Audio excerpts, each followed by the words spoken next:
Ladies and gentlemen, thanks for tuning in to this edition of No Wrestling in the House. House. No Wrestling in the House. Good job. All right, I'm Dan the Man Almeida here with the King, my brother, King Vic. How's it going, Dan? Oh, doing really well. I'm excited for this card. We're going to be talking right through the No Mercy card, Raw's next big pay-per-view.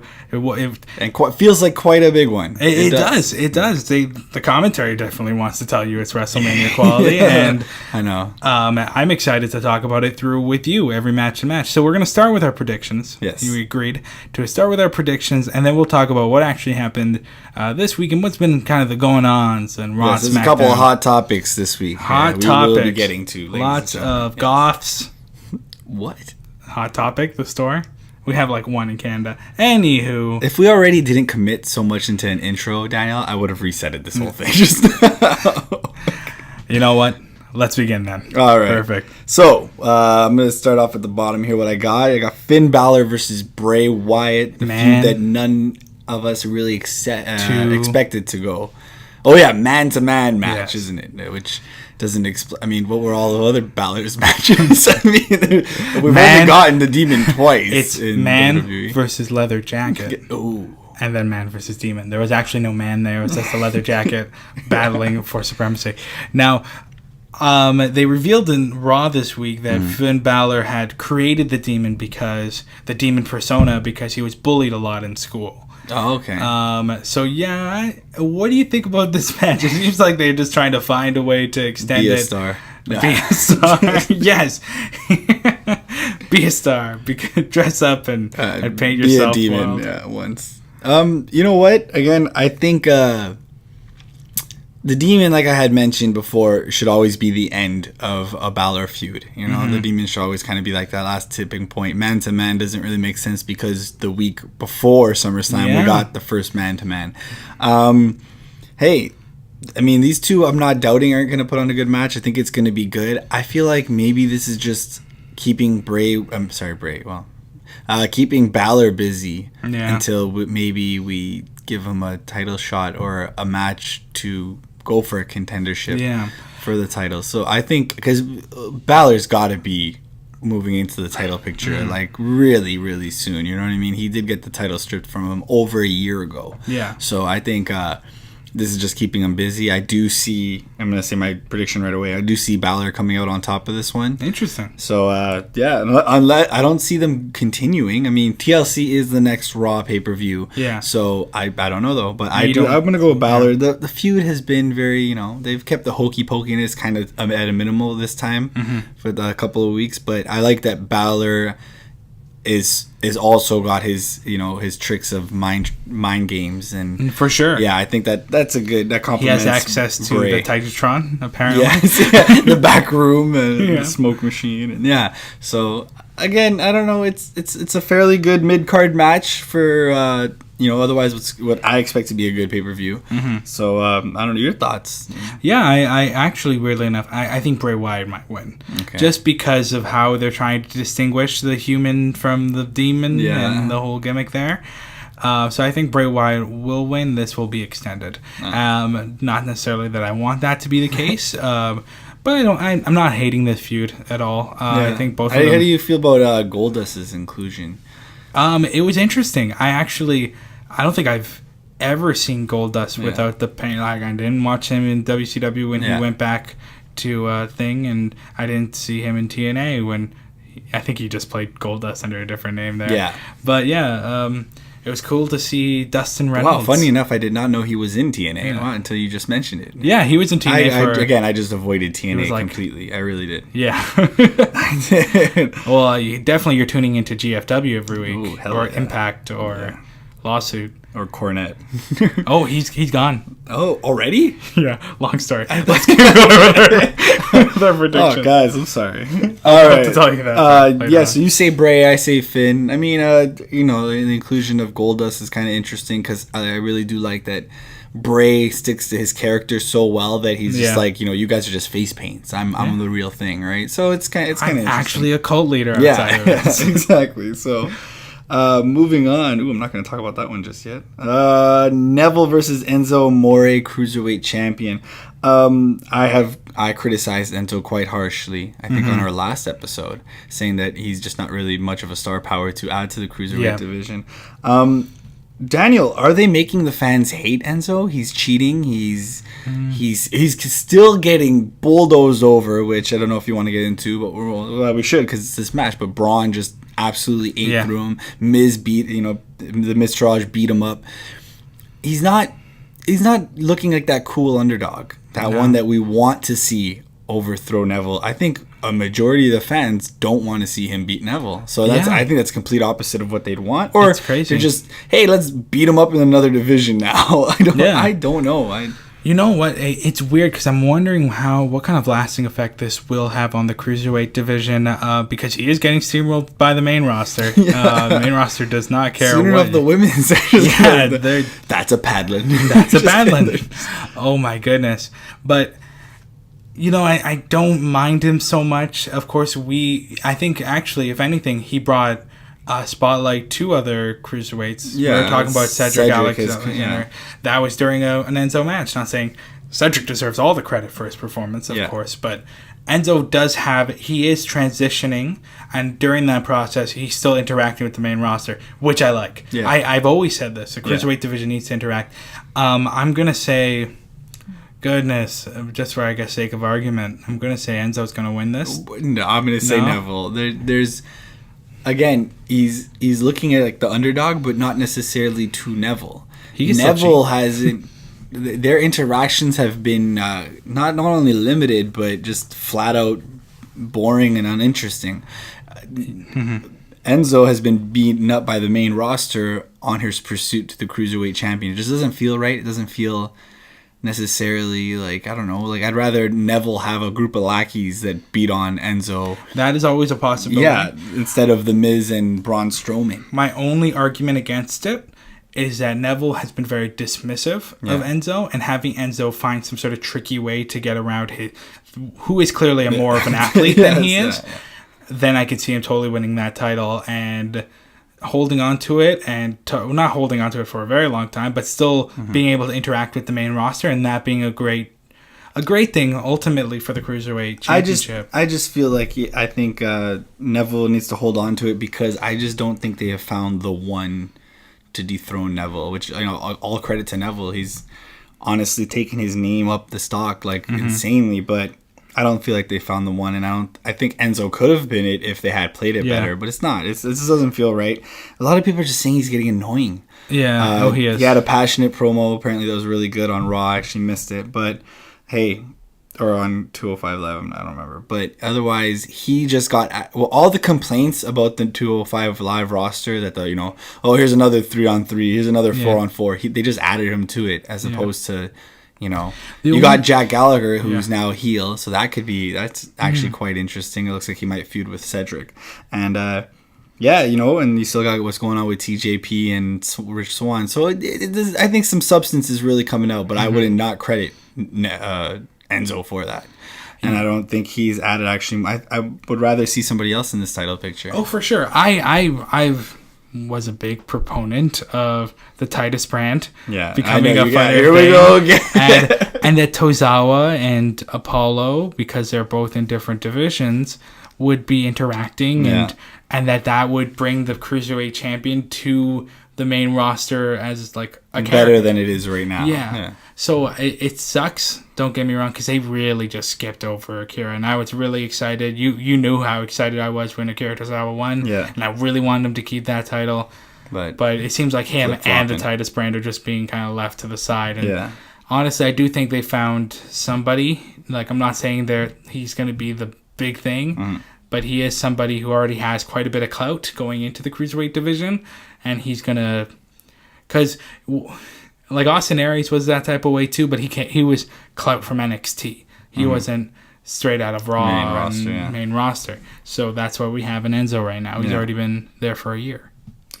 All right. Well, I think we both disagreed on that one as well, right? You said Enzo for argument's sake, which, guys, it doesn't mean you're going to win. And Neville. What if I win? So, again, hey, we'll see where it goes. They've surprised us enough this year, so...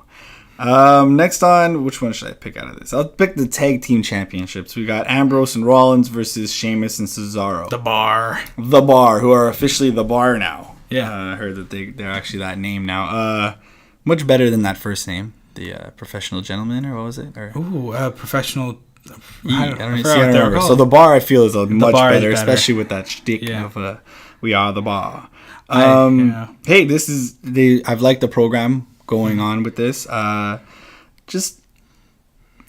think, of course, I'm going to go with Seth and Dean to retain, just because overall, I think for a bigger picture, you could work them as the champions until, let's say, the Royal Rumble, where you can start putting seeds at a feud. You know what I mean? But I'd hope with Dean as the heel, and could be really interesting. So I'm going to say that they're going to win this. I have no complaints about this program. Just the only thing about this program is it's just made teams like the Club look pretty bad. Yeah, the Club has been constantly thrown in. Just or the Good Brothers. What is it now? I don't even know if it's the Club anymore. I want it to be the Club, but I'm gonna stick to the Club. But they've been made to look really bad, and the Hardys are using they're not in the championship picture. They're not playing, but like they're helping Jason Jordan whenever they can. They have an affinity for him, and that's always been fun. But the Club is just. Maybe there is a program later on with, whoever wins this will go on to fight the Club, and we'll really see Carl Anderson and Luke Gallows really show their star quality. Because my issue with us always thinking that is, as soon as you think that, disappoint us. Yeah, it's already been well over a year, and just when you think like, okay, after this feud, maybe Seth and Dean will move on to really, fight the Club, and the Club will look like dangerous opponents. But then you got like maybe the Revival come back. Let's say it's or another team gets promoted. Apparently the Authors of Pain are looking at a main roster debut soon. Goodness. Then what happens? You never really truly got what you could have got out of those two, especially the momentum that they had coming in. Again, it's just the division as a whole. It's hard. I get it. Like when you have so many teams, so many rosters, and then it's like the tag team division, much like the women's division. How do you make a story outside the title look interesting? Yeah. Right. And that's where, hey, you guys get paid to creatively do that. Yeah. Give us something. So other than, because when you present us with just pre-show matches or pre-show caliber matches, that's how we're going to treat it. Yeah. As opposed to a good old grudge match on a main card is nothing like it. It's quite fun. Yeah. Right? So, but again, it only seems to happen with... And it's just WWE's problem of not keeping teams together anyway. Yeah. Or like we're kind of already putting the nail in the coffin of Seth Rollins and Dean Ambrose because we know that they're both capable singles competitors. Yeah. And even the Hardys, people are already saying that Jeff's going to become Universal Champion one day. I don't think so. I don't. Or that he's going to He moves noticeably slower. Like he's just... But he's still Jeff Hardy. It was when he had won the title, it was definitely a feel-good moment, and I think he deserved it in every aspect. But what I like about this match is that 3 out of the 4 guys are former world champions. So it's showing you the wealth of talent that they have. But again, it's just the tag team division. I think we're judging that as opposed to the actual match itself. These 4 are going to put on a good match. Absolutely. It's going to be good. I call for Dean and Seth to retain. Same. It's going to be good, man. I definitely love Sheamus and Cesaro. They're great. Yeah. It's just where do they go from here will be an interesting subject of debate. I don't know. Mm-hmm. Do you see them break up or no? I don't see them break up whatsoever. Yeah, no, I don't. I think Cesaro is always better in a tag team. Mm-hmm. Just absolutely. And I don't really see Sheamus having anytime soon an incredible singles run. Yeah. So I would agree with you that. And they're definitely their next singles run should start off with each other. Absolutely, they need to end that best of 7 match. They really do. They're in a better way. Right, we'll move on to the Intercontinental Championship. This week on Raw, we saw Jason Jordan. Nobody really argued that was going to happen. He opened up the show with The Miz to win a Fatal 5-Way, which seems like the 10th Fatal 5-Way we've had this year. Jeez. Absolutely. To become the Intercontinental Champion contender, against The Miz. Thoughts? The Jason Jordan experiments. He has put on back-to-back classics. No, not classics, but great matches. Good matches. With John Cena and Roman Reigns. Lost both of them, of course. What do you think? He's clearly, like, the people are not behind him. They're respecting him. That's what they got to remember, WWE. It's not that you can't think somebody's a good performer. Jason Jordan is a good performer. They cheered him as a tag team. The character in the story has grown really stale. Yeah. You know I think we're going to talk about how fans are navigating between that. Babyface heel. And the writing staff compared to booing the actual person. So... I don't think Jason Jordan should be a face for very long. I also just don't think he's a good face right now. I just think he acts like he's in his teens, and it's almost exactly like Angle was when he came in. But yes, but like also no, it's like not as entertaining. Really. But like it's like Angle if he had his dad there, and like he was just like, "But Dad, I want to try this. I want to fight Finn Balor, Dad." And I'm like, just go out there. Don't even make a big deal out of it. Or make it that a part of the story. Maybe we're supposed to hate him. Yeah. Maybe they're being very clever doing some three-dimensional chess. You're giving them too much credit. Maybe I am. But I do love Jason Jordan. I think he's a fantastic athlete. Him and Chad Gable were awesome. Yeah. And I'm going to say he's not going to win the Intercontinental Championship against The Miz, just simply because The Miz is so wily. It would suck, to see that he's clearly, he's he's just losing to John Cena, Roman Reigns, Finn Balor, as you'd mentioned, and then beat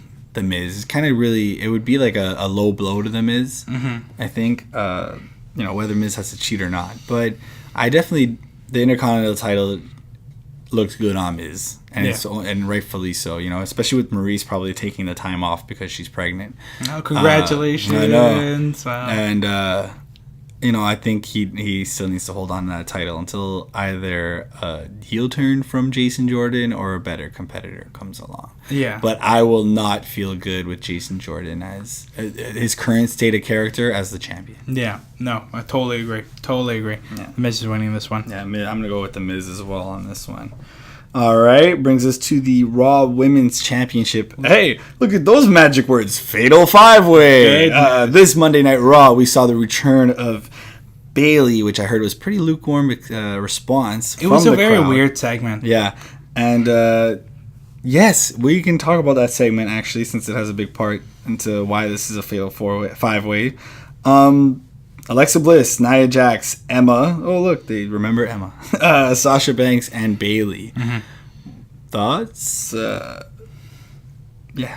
Oh, I do you want my prediction or my thoughts overall? Thoughts on overall, like what's going on heading into this? Again, I've said it in podcasts before that I believe Alexa Bliss and Sasha Banks could have continue a great promo. Yeah. A great feud and program. That's what the word I meant. And now 3 extra people have been thrown on. I was against the 2, bringing in Nia Jax and Emma to the fold, and now Bayley's back. I would have preferred Bayley to come back in a one-on-one situation, but now the fans aren't really treating it as an important deal that she even came back. Yeah. So I'm never been more of a proponent for a tag team women's championship. Yes. Because they need to do something with this. Because a 5-way. Yeah, like you can't. Are you going to do fatal 4-ways, triple threats, 5-ways, every pay per view? Jamming people in there just to give them something to do. Yeah, and like Emma's there to like take the pin or some radical surprise. I heard a theory once that they might be bringing Peyton Royce and the other Australian. Yeah, they're supposed to NXT to come up and maybe Emma is going to make some sort of Australian like super group.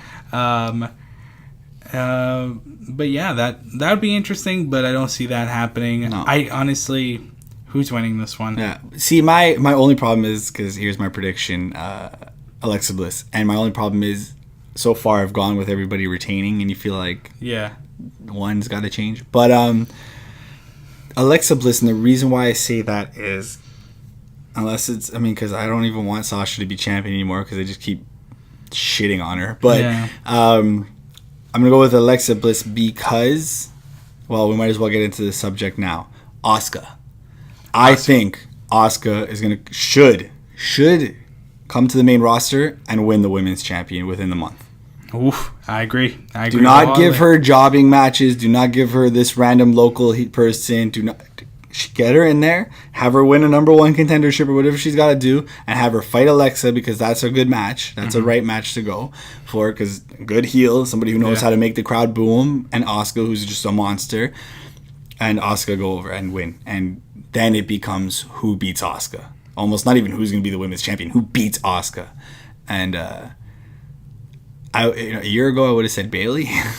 Now I don't necessarily feel Bayley anymore. Nah, I don't think anyone does. I don't know who. At this point, I don't know who I would choose to beat Asuka. It would have to be almost a full year, I think, of just great booking, great program, and just to see who scratches and claws their way to the top. What's great about a dominant champion is that more importance is put on contendership. Yes. And that's why I want an Asuka, or I want a dominant champion, so that there are separate storylines. And actually, we'll obviously get this later in the program, but you mentioned it, dominant champion. Somebody like Brock Lesnar, who, hey, hate on him as all you want, but this is a third pay-per-view in a row where we're getting a Lesnar match, right? A Raw pay-per-view. And we got him against Joe. We got him in the Fatal 4-Way. Now we're getting him against Strowman. So the more people we see into the fold, right? Joe, Reigns, Strowman, that get knocked down by Lesnar, the better. Because he's you finally give us that visual of him being the dominant champion. There have been matches to determine the number one contender against Brock Lesnar that have been main events. Yes. Because that's the importance you put on it. Exactly. So women, I think, you're right. Asuka as the women's champion would give it that same. And what's great about Asuka is that one of her weaknesses is, her English. And she doesn't need to cut a great promo. No. She just needs to be dominant. Yeah. Actually, you can get it. I know, please don't. I'm worried that WWE will mess it up, but it proved successful in NXT. Yeah. Yes, it's not the same monster global scale, but we know who she is. The vignettes or whatever they're putting on are quite good. They're very good. Simple, quick, and masks. Yeah. Rey Mysterio. And you know what? You don't give her a manager. Don't make her speak out of her comfort zone. Just let her be Asuka. Let her do what she does best. One word phrases, or like some phrases, a sentence here or there, because she has done it in NXT. Yeah. And I don't doubt her actual skill in English, but I just think that's the best for the character. Exactly. And it's funny that we got into that subject, but I mean, really, that's the reason why I said that, is I felt like I was picking who was going to lose to Asuka. Yeah. And it's no disrespect to these 5 women, but that's how I would book it. I would like to see Asuka the first month, maybe even her first night. Did we determine a winner for this match? I said Alexa Bliss because I want to see not only somebody hold on to the dang belt for a little bit longer, and I'm just kind of tired of Alexa Bliss as champion, so maybe, unfortunately, it kind of comes like that. But I would like to see Alexa versus Asuka. All right. Did you go with Alexa? No. I'm gonna say Bayley. It's not even really a subject for me, because it's just tough to see where it hurts me to see how people are treating her, and how much potential she had coming in. Yeah. And I'll agree with you then. I'll agree with you. I think Alexa, because also when it comes to these multi-people matches, they're fighting each other too, and there's some way she can get out of all that. Yeah. There is. Well, we still do have Nia Jax, who beat Alexa Bliss, and she's a monster. And it's quite possibly she could win this match too. But as we talked about, what's better for the story? What do you think we're going to do, knowing that Asuka is coming onto the scene? Yeah, Asuka can steamroll Nia Jax, but we already have established that Alexa Bliss is a champion who is a cheater and is reliant on that. Yeah. So yeah. Well, and it's interesting because Nia Jax has just stepped into a babyface role, I guess. She's smiling a lot. And again, I just feel this Fatal 5-Way ruined a couple of things. It just throws Bayley into the mix, who should have had more momentum coming back. Yeah. It throws Emma when it almost feels like they literally read the hashtag, give Emma a chance or whatever, and then, okay, we'll put Emma in the match. Oh, gosh. Ruins the momentum that Sasha and Alexa were building together. And Nia, in terms of Nia Jax, she was working with Alexa Bliss for so long that the turn on Alexa could have been more impactful than it was. It was executed wrongly, in my opinion. And we just got the match in 4 minutes or whatever on Monday Night Raw. That what could have been build as Nia Jax versus Alexa Bliss just got given away on Raw, and Nia won, just made Alexa look easy. So it's just a couple of things just going wrong, in my opinion. I almost feel like SmackDown's finally doing it better with the return of Charlotte. But I'm going to go with Alexa Bliss. Looks like you agree with me on that one. But who knows? So that's the one we agree on. It looks like I'm moving into what I predict. I don't believe this will be going on last. We'll see. We'll talk about this. Roman Reigns versus John Cena. I don't think it should be going on Ladies and gentlemen, if you would like to join us in a drinking game, I think every time they say WrestleMania worthy match, everybody should take a shot. Yeah. I think they'll be dead. Yeah, exactly. Maybe a swig of beer. Yes. How about that? That'll be a little easier on everybody. Yeah, but thoughts? We got Roman's promo. So how hard is John Cena going to win this match? Because I'm sorry. I think we disagree. I think we had a conversation a little slightly. Well, I had said that I would like John Cena to win. Yes. Because I think it's the unpredictable, too. Everybody's saying Roman's going to win. Everyone's saying Roman's going to win? For the most part. Because John Cena's going to... They think John Cena's just going to do the job for him and go on and shoot another movie. But I would genuinely enjoy, because first off, let's kind of rule it out. I don't believe Undertaker will be coming back anytime soon. I don't think he should come back. I think we should accept his retirement. That's my only thing. If John Cena and Roman Reigns go on last, then something's happening. Oh, maybe. I don't know if I want to say Taker. Hey, you know what? Hopefully it's not like a potential spoiler for people or not, but I'm predicting Samoa Joe gets involved. Maybe. He's kind of been gone, and he did get his last night on Raw was interrupting that first encounter between Roman Reigns and John Cena. Only makes sense. I don't want to interrupt the match. Yeah. So and we've missed him for a couple of weeks and doesn't have a match, and obviously dealing with an injury. So I think he should come back, and he's probably gonna. I think a program with him and John Cena would just be awesome. It would be. Now we're pretty much. So, what is your reason for Roman Reigns? You believing Roman Reigns will win this match? I think it just doesn't make sense for the guy who retired The Undertaker to lose every pay-per-view from then till now. That is your argument every pay-per-view. Yes. But this time it sticks because this is like the 5th pay-per-view. Yeah. I think there's still clout, because a lot of those matches were multi-man matches. There's still clout in saying, well, the man who retired The Undertaker, the man who retired The Undertaker. It's still important because people still hate him for it. Yeah. I think John Cena is going to win because, yes, John Cena will probably be leaving for a movie or something. I'm not entirely sure, but I think he has that contract with Transformers. Yeah. But a rematch later down the road... Of course. I don't doubt it's going to be a rematch. Rematch later down the road would probably be even better because they can really stew into the fact that you lost to John Cena. Yeah. You lost to John Cena. You're not the big guy because the big guy beat you. But they are really pushing for Roman to kind of be the head of ticket sales and everything. So how does it look that you book him to lose, and you're not good enough to be the next generation of WWE, megastar, and then the guy who is leaves again? And then what does that say for what do you expect out of your audience, to pay for less? Well, that's an excellent point. Yeah, I just thought of that point right now on the fly. Whoa, exclusive, hot take. Exclusive on No Wrestling in the House. But also, I don't think that should matter in the terms. Yeah, I know, it shouldn't matter. Yeah. But it's a business. But we all know Jinder Mahal is the world champion. Yeah, we'll get into that in a little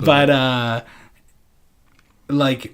I still do believe that there is a long, good program to get out of this. And I believe that if Roman Reigns wins, you destroy that program right off. And you wipe it clean. And that's the problem.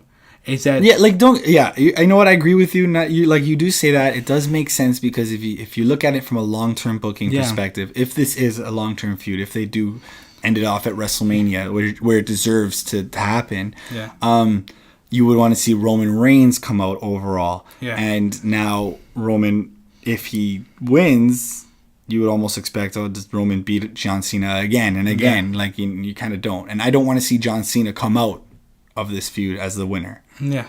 And I mean, hopefully a 3-match feud, maybe. Yeah. I love that. But you know what? You're right. Imagine if John Cena beat Rock as soon as they started feuding. Not even waiting a year for WrestleMania. They went at the next pay-per-view. Yeah, that's The Rock. Yeah, I know, but that's. But I'm led to believe that this is how they're trying to set it up for this one. Like, John Cena has been around for this many years. Is really important. It's been on top for that many, and is clearly an action figure in every child's home. Yeah. Roman Reigns is still establishing himself. So it is almost like that dynamic. Yes, he's not The Rock, but he might eventually be The Rock. Yeah. Are we seeing the Roman Reigns that we've all kind of wanted to see?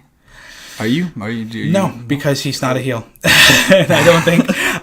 But again, this kind of comes back to the point that, if John Cena is WWE Superman, Roman Reigns should be Batman. Isn't that kind of the feeling? I do think he's more. I think first off, I do like his promo skills. They are developing. They're not great. John Cena is pushing it out of him. He is pushing it. But the problem is you still do see Roman Reigns stumble. Yeah, he does. This last Raw, we'll talk about it a little bit later, probably. This is about the feud. Go talk about it. Yes.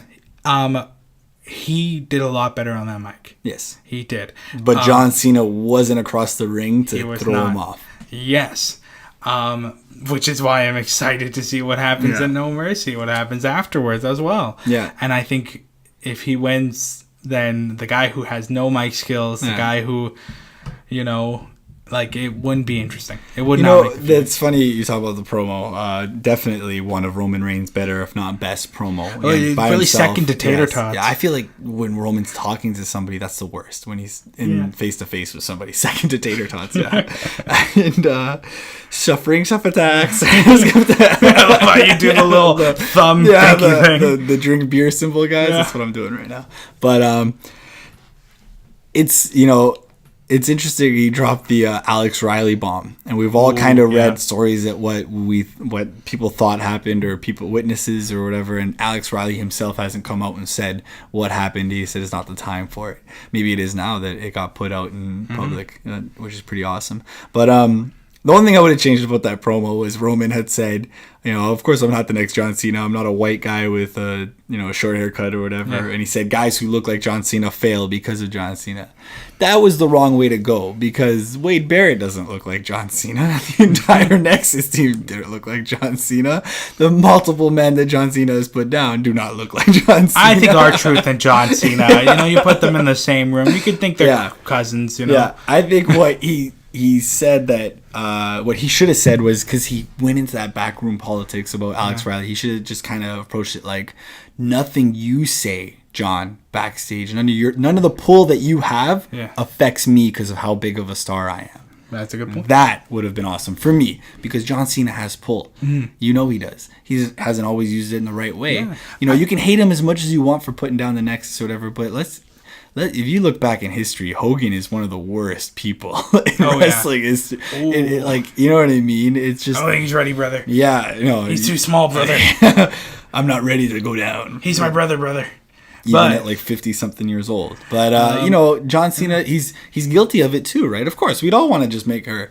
Apparently, the finish to that SummerSlam match against the Nexus, John Cena was pushing for. This is for him to come out on top. And now he's stated that he regrets it. That it was a mistake for what happened. And that's perfect fuel. Yeah. That's your pull in the company has nothing on me because I'm who I am. Because there's a lot of theories of why Baron Corbin lost his... Yes, and John Cena is one of those theories. John Cena is one of those theories. I'm almost thinking that was a false flag. That the John Cena had nothing to do with it. Because apparently not, yeah. There's kind of conflicting reports. Yeah, the other report is that Baron Corbin spoke out of turn when there was a doctor there, and they were talking about concussions. Baron Corbin used to be in the NFL. Yes. And it's actually a part of a lawsuit against you. Yeah. So I'm wondering if this was a clever plan, WWE, just releasing that and then going into this feud. That would be interesting. That's the reality era I want. No. It's maybe too clever. I think you got to remember, with the dirt sheets and how everything's going, a lot of information gets out, right? It's WWE, just like any business. What happened with Baron Corbin, whether it be that or the tweets apparently didn't help. Again, I can see John Cena in the situation where once he got wind of those, not necessarily the concussion thing, but the tweet against that former Marine or whatever, I can definitely see John Cena being like, "What, America?" Yeah, that's what he does. Yeah, and put this guy down. So hey, but again, that aside, this is Roman Reigns we're talking about. Roman Reigns isn't gonna go down at the hands of John Cena backstage wise. So we're So predictions. It's a hot match, man. It is, and you know what? I almost feel like it's gonna end in not necessarily DQ. Okay, I don't want to say DQ, but I feel like Samoa Joe is gonna get involved. I don't want to say The Undertaker. I'm gonna say Samoa Joe. Samoa Joe's gonna get involved. Somebody's probably gonna win because of it. I'm gonna go with. I don't want to go with Roman Reigns. Why in any reason would Samoa Joe help Roman Reigns win? Because the last time we saw I think Samoa Joe versus John Cena's got money in it. Yeah. The hope is that Undertaker gets involved and fights Cena. Yeah, apparently that's like Survivor Series or something. Yeah, that's what people are saying, but which is in Texas. But again, I had mentioned to you the other day, I was watching the Royal Rumble from 2017 when Taker came in at I think it was number 28 or something, and just did not look good. And we all know how his main event at WrestleMania looked. So unless this hip surgery magically just redefined his whole entire body, sure, but I don't want to see Taker come back. Okay. Well, I don't think there's... Yes. Yeah. So I'm going to go with... Oh, God. Fine. For argument's sake, I'm going to take this. I'm going to go with Roman Reigns. Oh, okay. Just because I don't think it's smart booking to have a guy lose and then that the winner leave to do movies and the roster left in a worse situation where we're like, okay, well, nobody's good enough to beat this guy who just left. Mm-hmm. You know what I mean? And... partially, I really do want to see Samoa Joe versus John Cena, perhaps Survivor Series or Royal Rumble. So I kind of want that to happen. So I'm going to go with Roman Reigns. I'm going to go with John Cena. I think this feud has a lot more juice. Yeah, of course. Yeah. Juice. And I think, I don't think... Well, that was a long one, guys. That was great. Again, you can still continue. This is for what sure. they want it to be. They're saying WrestleMania shot. Caliber match, and there is a reason for it. It's because it got all of us talking. We all are excited about this card. This is a good one. The main event, which needs to be the last match. This absolutely needs to be the last match. Brock Lesnar versus Braun Strowman. We're going to stop talking about last year. Yeah. Last year, can you imagine Braun Strowman being in the position he is now? He's here now. Yeah. Since Fastlane, he lost to Roman Reigns, but he's... he had a kind of a wacky WrestleMania, and now he is easily booked as the strongest star. Did you not love that Braun Strowman versus John Cena last week? No, yeah, he just rolled through John Cena. Yeah, that's why at first it's got to be the main event, because clearly it looks like he can beat Cena and Roman at the same time. Yeah. And who thought he would just steamroll through Enzo? Yeah, right? And the whole cruiserweight division. So it's like that time. This is terrible. It's like that time Finley beat up all those little people. Oh, no. I'm not going to say the other word, but little people. People. The juniors. I couldn't watch it because there was one that was trying to jump over a barricade, and Finley just grabbed him by the legs. Okay, guys, sorry. But that's kind of what I saw with Braun Strowman in the cruiserweight division. I think Braun he's hot. He's number one right now. I'm gonna go into my prediction, which you're not gonna like. But Braun Strowman, have you been following him social media wise, or at least some of the headlines that I'm seeing? He's saying some stuff about McGregor, which I think is genius, because Strowman is as big as he is, and he needs to keep his name out there. He's on Raw on Monday. He's got to keep his name Tuesday to Sunday going. And I saw that he said McGregor might even be in the cruiserweight division. Things like that have got, you know what I mean? Because look at Braun Strowman. Wow. Like, whether McGregor could probably knock him out, who knows? But look at. This is Braun Strowman. He's a monster. He's no longer tied to the Wyatt family as like a hooky pooky guy. He's just a monster. Yeah. And this match is just literally, they can just run into each other 10 times, and I'm pretty sure people are going to be entertained because Braun keeps that personality where he's just groaning and making scary noises, and he no-sold the suplex, the German suplex. That was fantastic. Yeah. That was great. So, This Monday was the weakest part in the feud because we knew that Brock Lesnar wasn't going to be there, so it was a live via satellite interview. I enjoyed still. Which cool. It's good. It wasn't as good as the Samoa Joe Lesnar backroom interview. That was awesome. But hey, these two, we know that the ring maybe can't even contain what we're going to see on Sunday. For sure. So I'm thoroughly happy with this. This is with that being said, my prediction is Brock Lesnar. Brock Lesnar is going to win this. He's not losing the belt. Oh man, there's so many great arguments on both sides. The reason why this sucks is because I don't see Brock Lesnar fighting at TLC. Yeah. Which is next month and it's Raw exclusive. I don't see that happening. Maybe Survivor Series, but I know it sucks. It sucks to say that. But then what do you do with TLC, right? Well, number one contendership could be a possibility. I mean, kind of like a Money in the Bank, but I think their plan, again, plans change in WWE all the time. I don't think they were expecting Strowman to be who he is right now. Yeah. It's funny because he was supposed to fight him at Great Balls of Fire. And Balls of Fire. But he just won the crowd at I think I don't see them putting Strowman over Lesnar because then you still have Lesnar until WrestleMania. I think Lesnar's last match, I hope he renews his contract. Should be like the defining somebody has his foot on him waving the American flag. It's going to be Roman. Or the Irish flag. Oh. No, I hope for Finn Balor versus Brock Lesnar. Oh. All right, that's what I'm hoping for. I'm going to go with Brock Lesnar.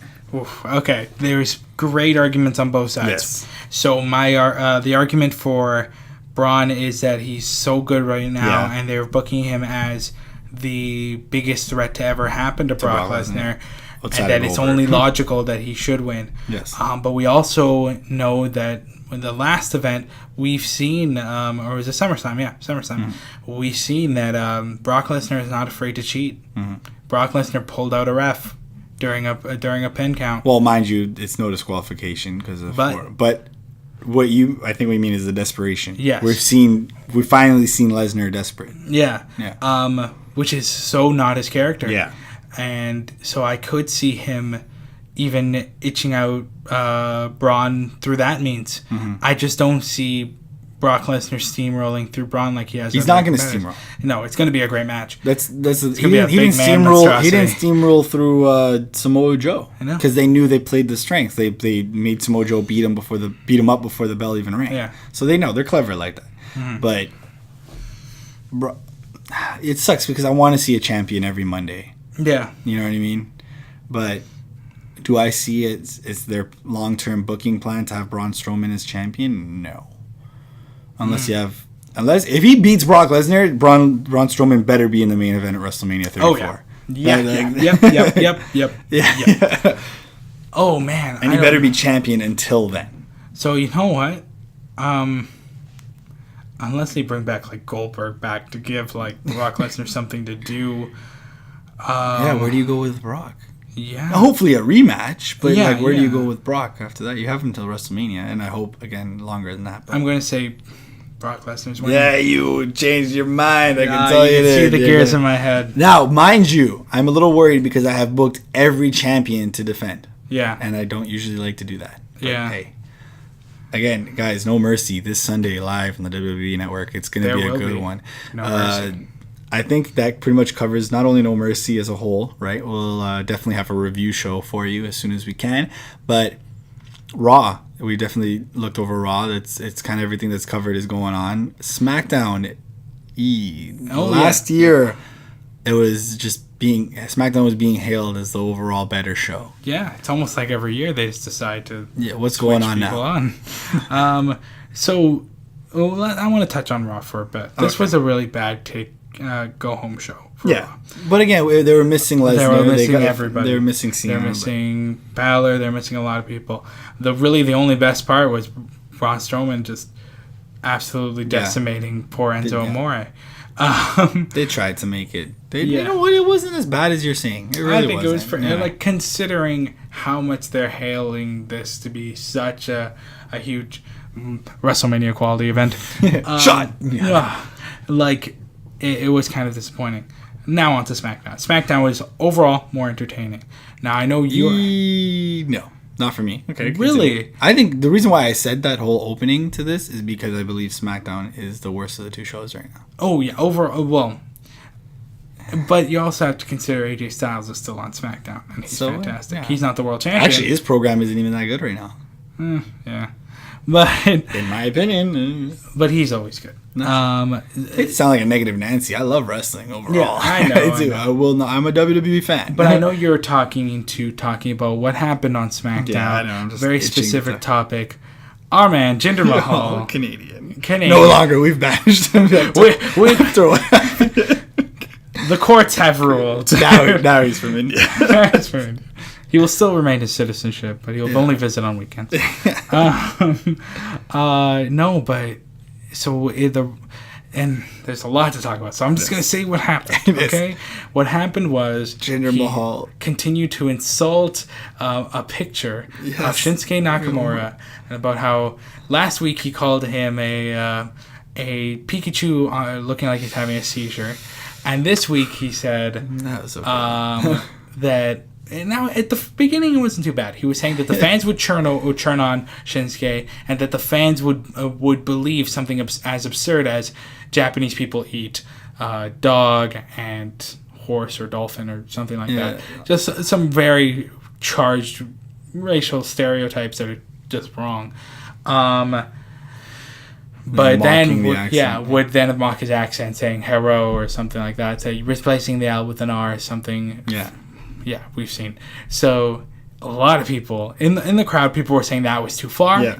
And it has sparked discussion. Yes. Among WWE on both sides. Yeah. WWE has released a statement about it, but I want to talk about our sides.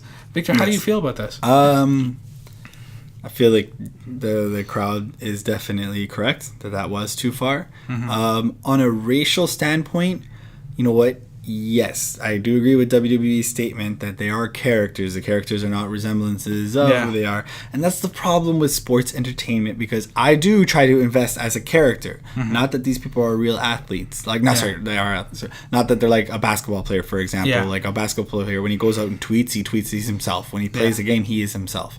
Right? Whereas a wrestling character is a character. Yeah. But again,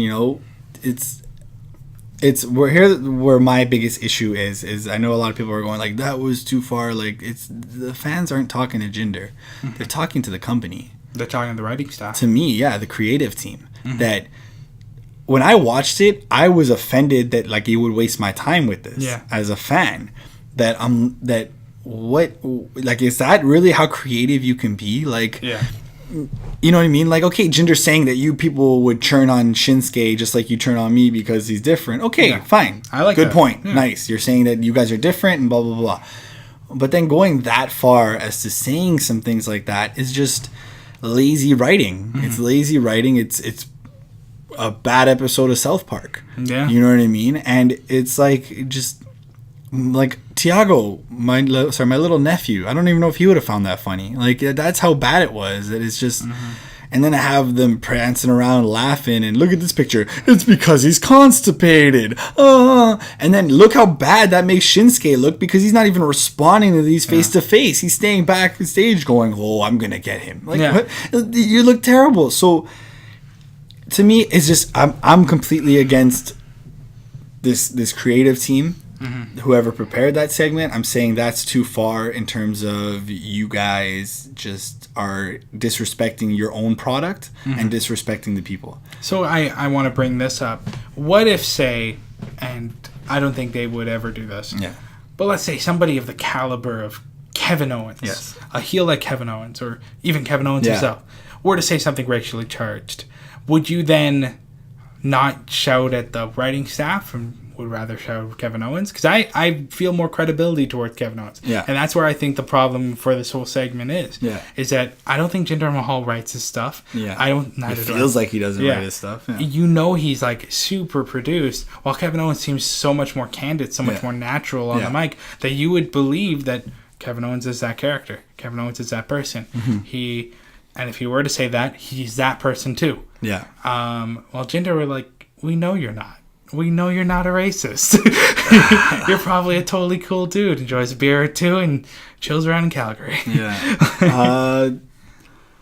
it's the day and age, Daniel. I think to be a heel, to be like the you know, you have to look at where pop culture stands in general. And I don't believe that jokes like Hero and all that just are, I think they're a thing of the past almost. Like I said, a bad episode of South Park. I love South Park. But I feel like Kevin Owens is the heel that he is because he knows what would tick off people right now. Yeah. At this very moment. You know what I mean?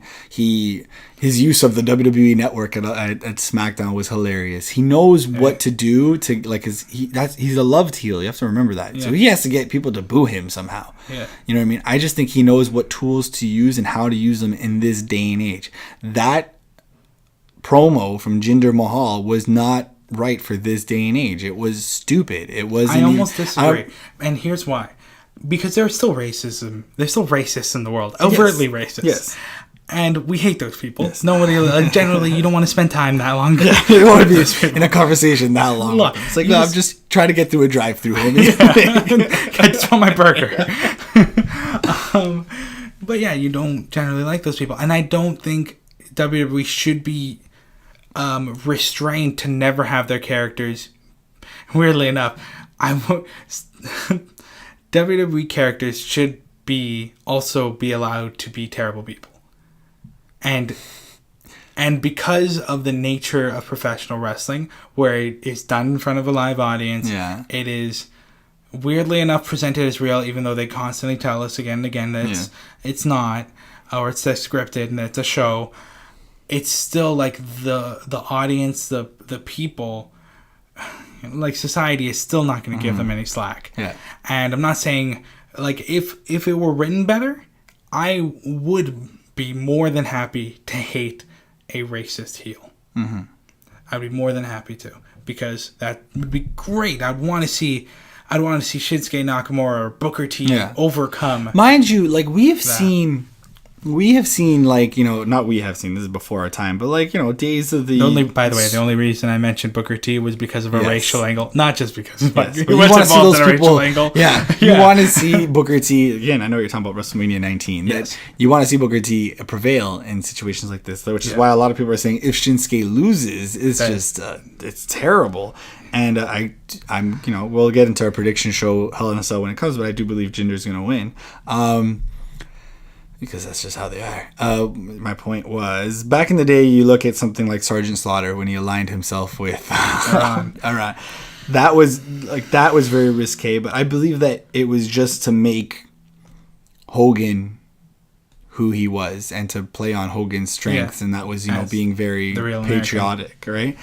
I don't think that promo by Jinder Mahal benefits anything. Doesn't benefit the story, doesn't benefit the athletes. It doesn't benefit Shinsuke Nakamura, who we're going to look at and being like, Shinsuke, now you got to overcome this. Because it's Jinder Mahal. Yeah. He's exactly who he was before in our eyes. He's still a lower card guy, and we're like, well, he's still in the champion. He's not putting on good matches, and he's not putting on good promos. So when you feel something as pushed and forced as a silly, stupid joke, then we don't sympathize for Shinsuke Nakamura, because in our hearts we're thinking like, you're way better than this guy anyways. So you kind of understand what I'm saying? That it's got to benefit storytelling, it's got to benefit the characters, and that if anything promo seems desperate. That's what I mean. It's not benefiting anybody. You know what I mean? WWE has pushed the envelope many a times. People say Attitude Era, blah, blah, blah. But it just, guys, the story's got to be right. The characters have got to be right. And that promo did not benefit anybody, in my opinion. You can put risque things on WWE. We like it. You got to push it. You know what I mean? Every time they get bleeped on live TV, we get a little excited. Because it's like, oh, they swore and they got bleeped it. Like, that's awesome. So trust me, there's room for it, but it's got to be not even in good taste. It's got to benefit the story and the characters, and this did not. So my point is, I'm not going to get into whether jokes like that belong on television or not, because again, like I mentioned it, I'm a fan of South Park, so hey, look at the shit that's going on there. We're also fans of characters like Daryl Dixon overcoming his own racism, or like his brother being just a terrible person. Again, it's just all on good storytelling, and this is not good storytelling. So if anybody from WWE or any WWE fan that kind of conflicted with whatever point that, conflicted on how to feel, but I hope that I kind of helped you think about it, because that's what I mean, is that we've seen risque stuff. We've seen Kurt Angle body slam a very elderly Mae Young, you know what I mean? And it's all for the storytelling. It's all for reasons. There's all, you know what I mean? Like back in the day when we cheered for Stone Cold stunning Stephanie McMahon, you know what I mean? It's all for a story.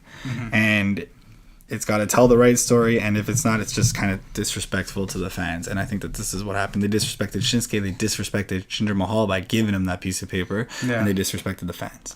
Yeah. And the WWE title, which it just feels so minimal at this point. Do you think Jinder, if he were against doing the promo, would even have the clout to say no? Yeah. See, that's it's like, hey, Jinder, we gave you the belt. I mean, there's a lot to talk about there. Yeah. Speaking of Mae Young Classic, Kairi Sane, yay! Yes, excellent match. Yes. So good, and done in front of the SmackDown crowd. They did it so much justice. That package beforehand was fantastic, and apparently a lot of people were more than happy to wait and watch that match over. I'm really excited to see where this goes. She has contendership for the NXT Women's Championship. Interesting, because I would have thought for sure it'd kind of be a match to kind of just package it and give it to Ember Moon. Yeah. But now you have somebody who won a very good tournament. I hope it becomes an annual thing. And now she's in the title picture, so it's very interesting. Yeah. And now it's interesting because you don't know where it's going to go. And you know what I love about Kairi? Is not only is she cute as a button, but she is somebody I'm willing to show anyone. I'm like, look at this. Look at the Pirate Princess. She's such a character. Yeah. And she also drops the meanest elbow in the business. I know. I think what was perfection about that match was dominant. David versus Goliath. Yeah. They told that, and in the ring. That's what wrestling should be. That's great storytelling. So I think we covered a lot today. We did. Again, just to finish my note on SmackDown, because not all is bad. Okay. Yeah. We'll definitely talk about it in the coming weeks, because Hell in a Cell is really going to come. But it looks like we got our marquee match. Shane versus Kevin Owens. I want to say something very interesting. I was looking at tickets for Hell in a Cell on Ticketmaster, because we are not too far from Detroit. I was thinking hey, why not take the drive down there and check it out? Many tickets were available, insane amounts of tickets, every price range, everything. As soon as Shane versus Kevin Owens got announced, there's not as many. So that's kind of cool to see, because you think how is Shane a big draw? Yeah. But he is, because somebody wants to see him light himself on fire. So I think that's going to be the main event. Just kind of my own point there. But yes, that is a good promo. We haven't talked about Vince coming back. Did the job at 72 years old. Wow. Yes, bloodied. I love that man. Yeah. I do. But yes, Kevin Owens is by far the biggest heel in the company, the best heel in the company, probably the best character in the company. If you look at his SmackDown interview, I think it was live via satellite as well, or whatever, he says sorry to Vince McMahon, and you're just thinking okay, Kevin's going to say something now, but blames Shane for what happened to Vince. Yeah. It's such a good character, because he just blames everybody but himself. Yeah. It's almost like a whiny, lonely teenager who he's amazing. He knows how to play his character. He's a good father, but that's why he's a terrible person. Is that he makes sure to earn the money. So he is awesome. It's again, guys, no mercy. One final point from me, at least, is that No Wrestling in the House, myself, will be at the 2018 Royal Rumble. I have my ticket there. I'll be live in Philadelphia. So make sure we're going to put all the information down for our Instagram or Twitter. It'll all be live then at that moment. But I will be tweeting during No Mercy. So definitely follow us. Should be a great show, Daniel. You want to close it off? Yes. Thank you, everybody, for listening to this edition of No Wrestling in the House.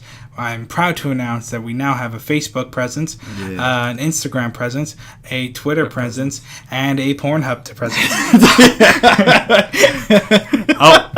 Oh, that one's not live yet. Okay.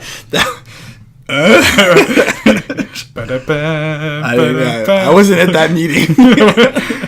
I'm kidding with the last one, of course. But you can find us at No Wrestling Pod or No Wrestling Podcast on Facebook, and it should take you right to the No Wrestling in the House page, either on any one of those platforms. Luckily, the name was not taken by anyone else. Yeah. I'm really happy about that. So please, we're going to be posting. I'm really excited to run that.